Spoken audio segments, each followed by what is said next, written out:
dia Dari ada Depok pertanyaan. ingin bertanya, sepenting apakah tes COVID menjelang persalinan? Dan lebih bagus mana, rapid test atau PCR swab? Dan yang terakhir, usia kehamilan berapa yang tepat untuk tes COVID tersebut? Terima kasih. Oh, ya, betul. Pertanyaan bagus banget nih pertanyaannya nih ya. Ini mungkin merangkum unek-unek seluruh perempuan yang mau melahirkan di seluruh Indonesia. Nah, jadi gini, kenapa perlu sih kita ngetes COVID-19 ini menjelang persalinan ya? Sebetulnya alasannya yang pertama adalah untuk transmisi dari ibu ke bayinya.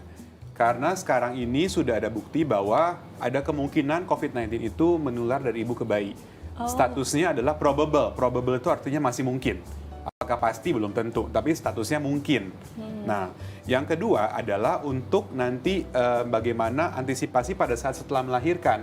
Karena kalau misalnya ibunya tahu-tahu positif, ya, tentu saja imunitas bayi tidak sebaik imunitas orang dewasa yang sehat.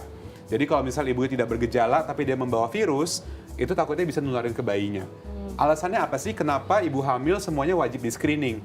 Karena sekitar 13-15% ibu hamil yang mau melahirkan itu tanpa gejala tapi positif COVID-19-nya. Ya, jadi kita ibaratkan ada 10 orang mau melahirkan, ya mungkin antara 1 sampai 2 itu sebetulnya positif corona. Tapi dia tidak bergejala, tapi tetap bisa menularkan. Itulah alasannya kenapa perlu dicek. Ya, nah kalau untuk jenis pemeriksaannya mau rapid atau PCR, idealnya tentu saja dengan swab PCR. Tapi kita tahu bahwa kendalanya adalah kendala biaya, karena memang itu lumayan mahal, ya, dan hasilnya tidak langsung ada. Kalau misalnya yang dianjurkan dari pemerintah, dari Satgas protokol percepatan untuk penurunan COVID-19 dianjurkan adalah rapid test. Apalagi sekarang peraturan pemerintah sudah ada aturan bahwa harga rapid test lebih terjangkau dengan maksimal harga 150.000. Diharapkan sih ibu hamil bisa melakukan pemeriksaan rapid test menjelang persalinan. Idealnya adalah memang seminggu, itu biasanya berlaku 5 hari seminggu, tergantung dari jenis pemeriksaannya. Nah dok, menyambung dengan pertanyaan yang tadi ya dok ya, kalau seandainya hasil dari rapid test atau swabnya itu positif, nah lalu seperti apa nanti penanganan atau prosedur saat persalinannya dok? Ya. Secara umum untuk kita berbicara tempat melahirkannya bisa beda-beda nih. Ya, setahu saya biasanya kalau misalnya rumah sakit yang bukan rujukan COVID, bila positif maka akan dirujuk ke rumah sakit rujukan COVID. Itu yang pertama. Yang kedua adalah mengenai cara melahirkannya. Kalau memang terbukti positif, anjuran dari Perhimpunan Obgyn Indonesia dan dokter anaknya adalah dengan cara operasi sesar memang.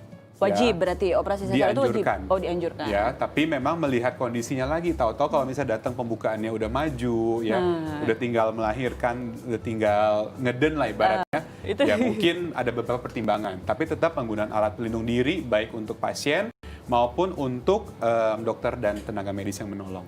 Nah itu berarti nanti ada batasan tenaga medisnya yang di dalam itu dok? Tentu saja. Di dalam ruangan. Kalau misalnya positif, memang terbukti positif, artinya tidak boleh terlalu banyak orang yang woro diri. Jadi seperlunya aja timnya.